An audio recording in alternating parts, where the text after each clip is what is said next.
Test 5.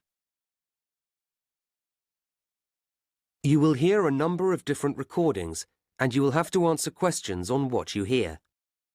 There will be time for you to read the instructions and questions, and you will have a chance to check your work.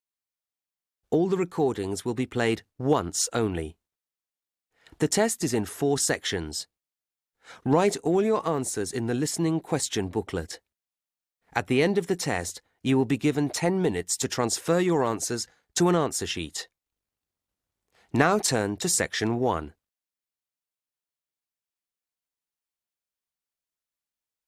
Section 1. You will hear the secretary of a social club telephoning a tourist information office to get information for a group visit to the town of Tidborough. First, you have some time to look at questions 1 to 6.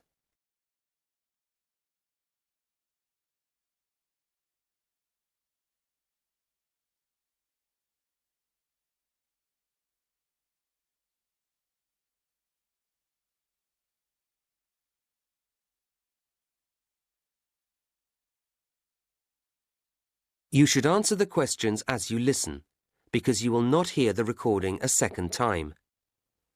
Listen carefully to the first part of the conversation and answer questions 1 to 6. Hello, this is Tidborough Tourist Office. Derek speaking. How can I help you? Good afternoon. My name's Clara Swift. I'm the secretary of a social club, and we're planning a visit to Tidborough. Oh, yes. So I'd like to ask you some questions, if I may, to help with our plans. Of course. We're here to help. Now, we're thinking of staying in the youth hostel, as we'll be a group and it's quite cheap. Yes, and comfortable too. But could you tell me how far outside the centre it is? Oh, it's not too bad. It's only 1 kilometre from the station, which is very convenient, and 2 kilometres from the very centre of town. There's a frequent bus service. That doesn't sound too bad.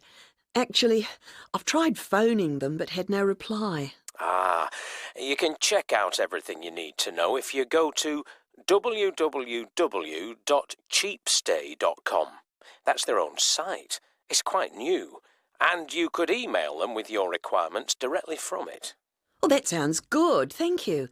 We'll be staying in the 3rd week of March. Will there be any special events going on then? Yes, that includes the 22nd, doesn't it? Good. That's when the street festival is held. It's great fun. Lots going on. It's held every year. OK. And when that's finished, if you've any energy left, you and your group might enjoy a concert we're putting on. Is it classical music or rock? Well, quite a mixture, actually. The point is that it's all performed by local musicians, and between them, they'll be playing most things. It sounds a little strange, but I guess it could be interesting. It seems we've chosen a good week to come. Is there anything else on? Oh, yes, indeed. The City Museum, which was recently completely restored, often has interesting exhibitions. There are some weird and wonderful modern paintings at the moment. That's a good exhibition. Then, opening on March the 24th, when you'll be here, it changes to natural history. I'd recommend it. Oh, I've made a note of that. Now, some of our group are quite young, and they may prefer to do things that they feel are more active than walking around museums and so on. What will they be able to do? Throughout March, in fact, the sports centre is going to be closed. But the swimming pool will remain open, and there's the park for general relaxation. That sounds all right. Before you hear the rest of the conversation, you have some time to look at questions 7 to 10.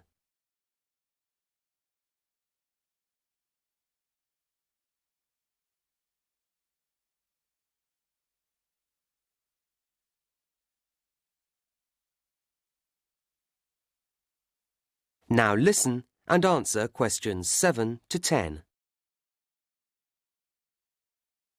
And were you planning to go on any excursions while you were here? Yes, I was going to ask you. I gather there's a very picturesque train journey out along the coast? The Beach Express. Yes, it's lovely. It's an old-fashioned train. Not an express at all, in fact, but it chugs along, giving you marvellous views. Does it go often? No, it's just a tourist special, really. But it sets off in the morning at 9:30, and it's very popular, so I'd get there no later than 9:15 if I were you. The station opens at 9, so you can get a coffee or something while you wait. It sounds lovely. And for tickets?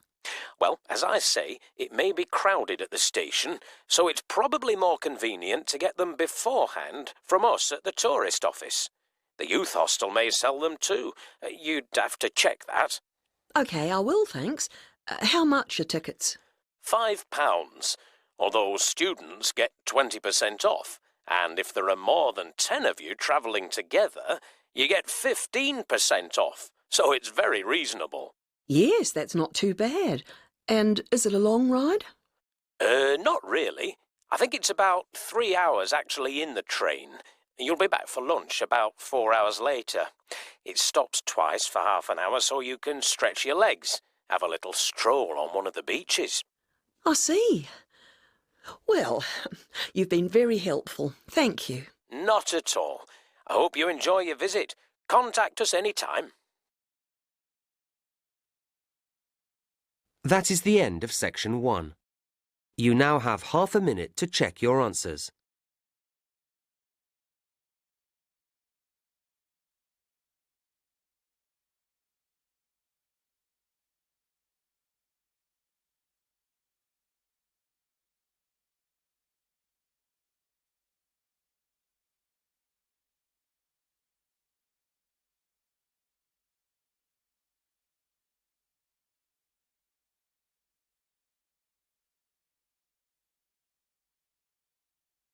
Now turn to section 2.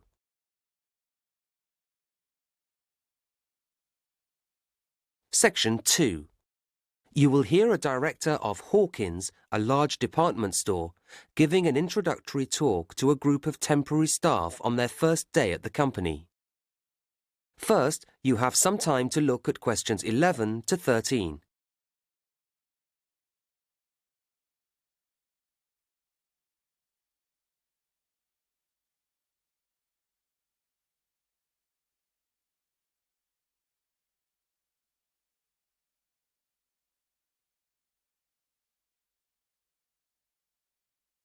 Now listen to the first part of the talk and answer questions 11 to 13. Hello everybody and welcome to Hawkins. I very much hope you will enjoy working here and indeed that some of you may take the opportunity to join our permanent staff. Now, my purpose this morning is to give you a short overview of Hawkins and a few pointers about working here. Then I'll hand over to Celia, Head of Human Resources, to begin the training proper. Right, now we've seen quite a mixed history in sales recently at Hawkins. 5 years ago, we saw the beginning of a success period as sales climbed at an exciting rate, but then they went flat again for a few years, although we're delighted that they've recovered in the last year to rise again, so the future looks bright. As a company, we have to watch and be proactive about where these sales are coming from. All of you here will be allocated to different departments, but you may be interested to know where your area stands in relationship to others. Hawkins was traditionally basically a clothing retailer, and clothes remain an important part of our business, but over recent years we've seen that reduce, as food and electrical have both grown, leaving us equally balanced on all fronts at the present time.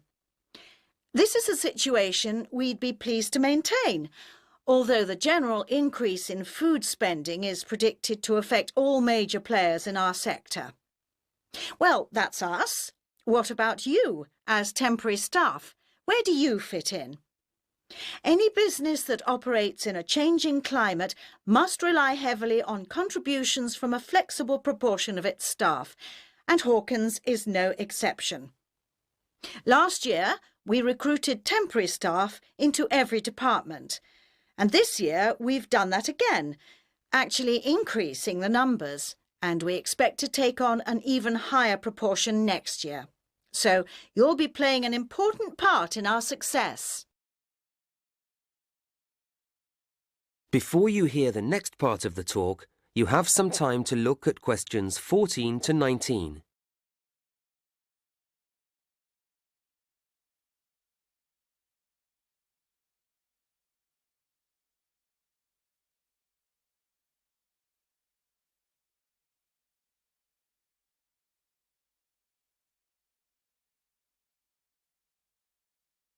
Now listen and answer questions 14 to 19.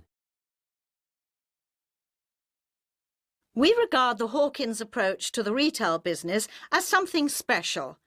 Our mission statement, the guiding idea behind everything we do, is based on quality and is phrased creating value for customers.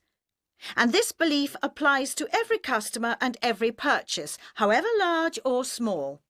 Happy customers means good business for us, and your main aim must always be to keep customers happy. If any kind of problem or complaint arises, don't try to resolve it yourselves or simply leave it to a colleague, but get the assistance of your line manager. It's his or her responsibility to sort it out. A properly resolved problem will mean we get a loyal customer for life, and that's why we need to make sure that everyone who shops here feels they have had a positive experience, not just a routine transaction. We like to remind customers that everything we sell in Hawkins is high quality. It's the basis of our advertisements. But keep customers informed. Let them know about special offer products. To keep yourself up to date about these and all the other aspects of the company, please look carefully through the newsletter that we publish each month. And something else you'll need to do regularly is to talk with your section supervisor, and you do this in your progress meetings, which will be every Thursday. OK? Before you hear the rest of the talk, you have some time to look at question 20.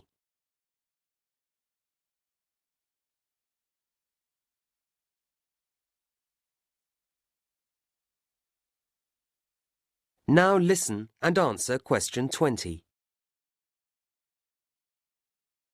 Right, just a few things and then I'll hand over. I think you were all asked for details of your certificates when you filled in your initial application form. Can you make sure that you provide the Human Resources Office with copies of them by the end of the week?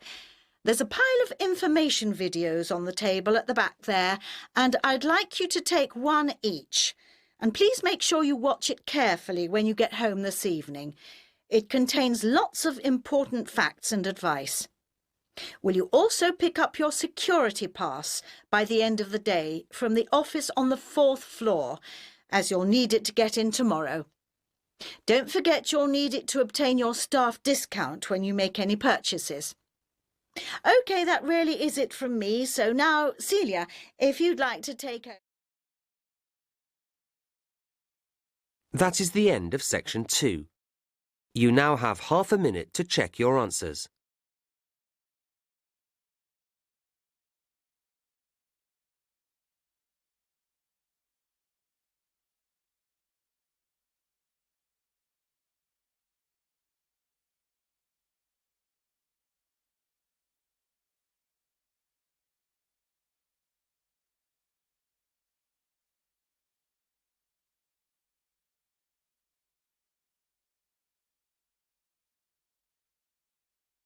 Now turn to section 3.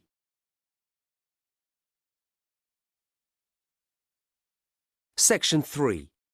You will hear two students, Brian and Emily, talking about penguins, the subject of their current assignment.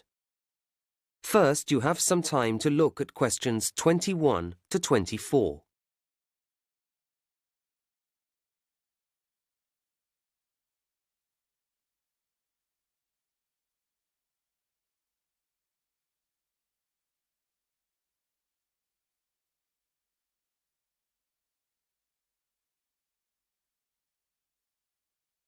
Now listen to the first part of the conversation and answer questions 21 to 24.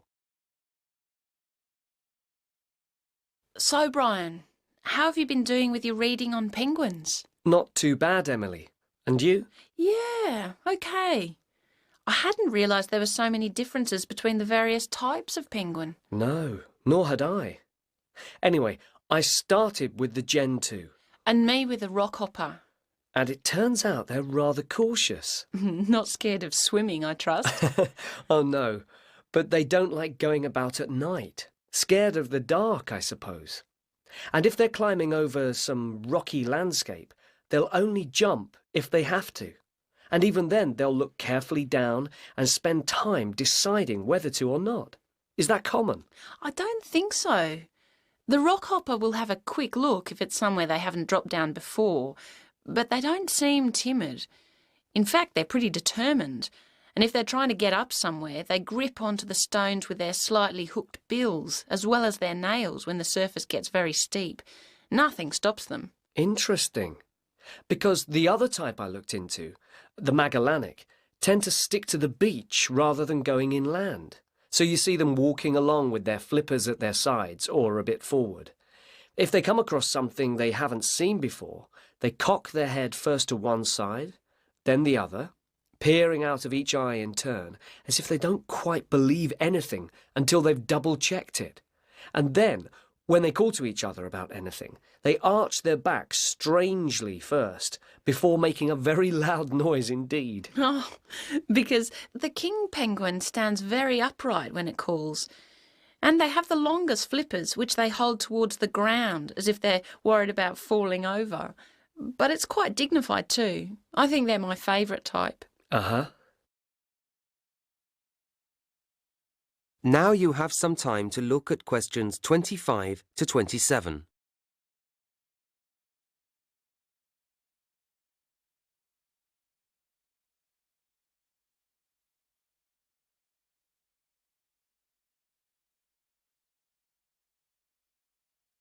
Now listen to the next part of the conversation and answer questions 25 to 27. Anyway, there are some things that they all do the same, aren't there? Oh, yes. Eating fish, for example. Well, of course. But sleeping, say? Yes. Occasionally you might see one stretched out flat in the sun for a snooze. But normally you see them standing at night, even though they're sound asleep. It seems odd, doesn't it? And then they're all liable to get aggressive if they feel invaded, aren't they? Yeah, not quite so sweet then. And with the rockhopper... The one with the distinctive black and yellow feathers on its head. That's the one. If it gets annoyed about something, then the black feathers on the head point upwards and the yellow feathers stick out. It all makes it look bigger or tougher. I wonder how often they get annoyed. Well, I don't know about annoyed, but they've plenty to get frightened of.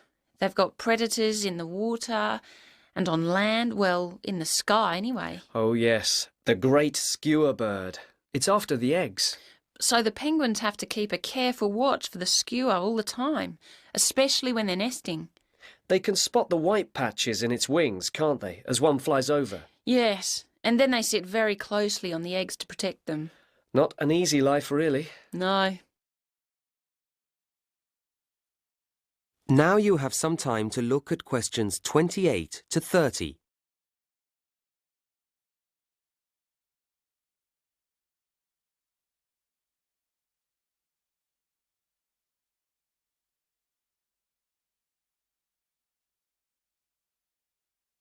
Now listen to the rest of the conversation and answer questions 28 to 30. So what else have we found out? Well, I was interested to see that although they nest individually, they always go into the sea together, in large numbers. Even though it might make them more obvious to predators. That's the price to pay for the best way to find food. It means a bigger catch from each trip. I see. I watched a video too, just showing them on the beach, and I was struck by how calm they seemed to be. I thought they might have looked frightened. Perhaps it's because there are so many of them. Maybe that gives them a sense of security. In fact, all the types have a social nature. I guess that's why we humans find them so fascinating to observe. I guess so. So, shall we start to put all our notes together? And then I think we ought to... That is the end of section 3. You now have half a minute to check your answers.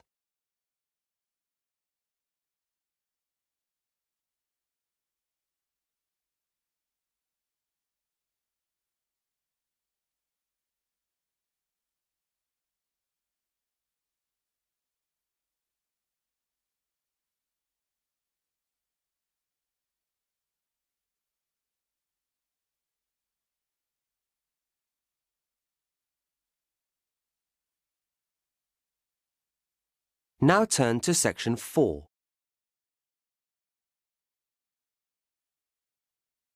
Section 4. You will hear part of a lecture about issues involved in the management of the growth of cities. First, you have some time to look at questions 31 to 40.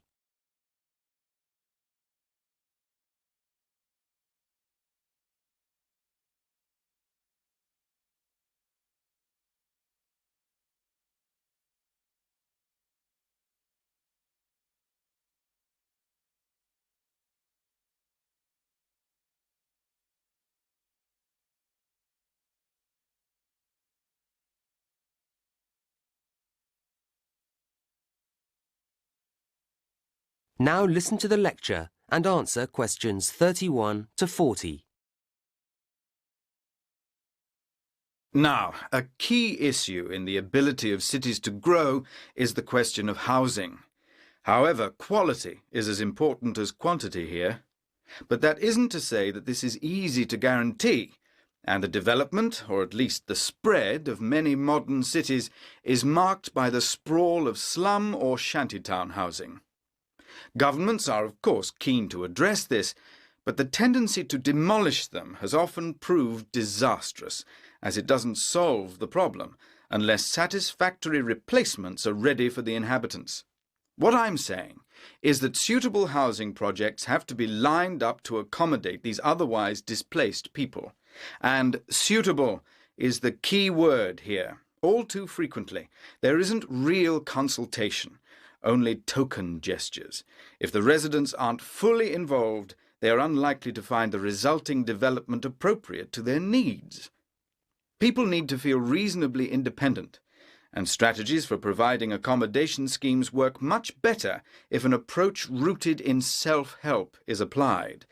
People value things more when they have been part of bringing them into being. At the same time, residents can't do everything for themselves, or not well enough anyway, and so governments need to accept that a number of services will always have to be laid on. These would include electricity and water and so on. From the other side, residents need to feel able to commit. Migrants are essential to the growth of cities, bringing rapid increases in population, skills and income. But they need to have a sense of security, of long-term commitment to the city, if they are to invest money in building or buying houses. Developing this sense of commitment isn't straightforward, and it takes time. It's complex and involves several factors. People need to feel they belong, and unfortunately too many governments fail to appreciate that community values are a crucial component of that. Sadly, there are too many housing schemes which don't work. People drift away, or the whole place becomes crime-ridden. It's easy to be wise after the event, but it is worrying that a lot of housing is put up without analysis having been carried out to examine how much employment is going to be available for people.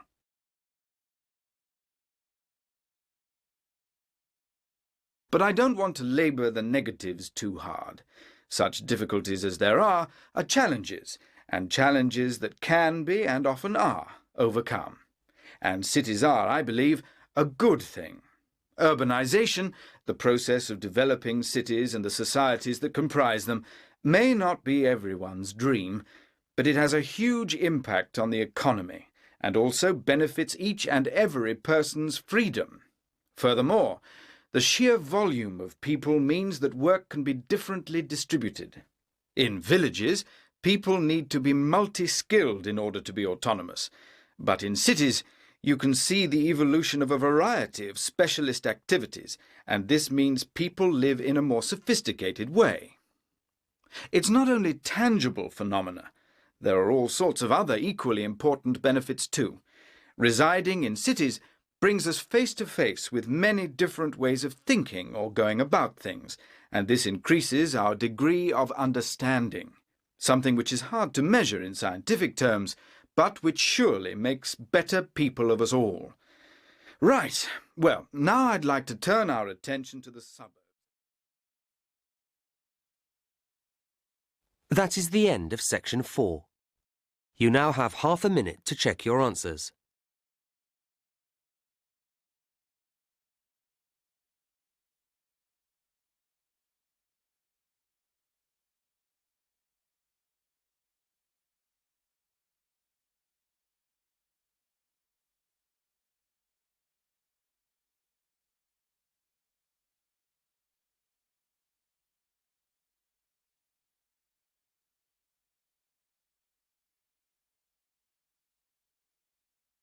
In the IELTS test, you would now have 10 minutes to transfer your answers to the listening answer sheet.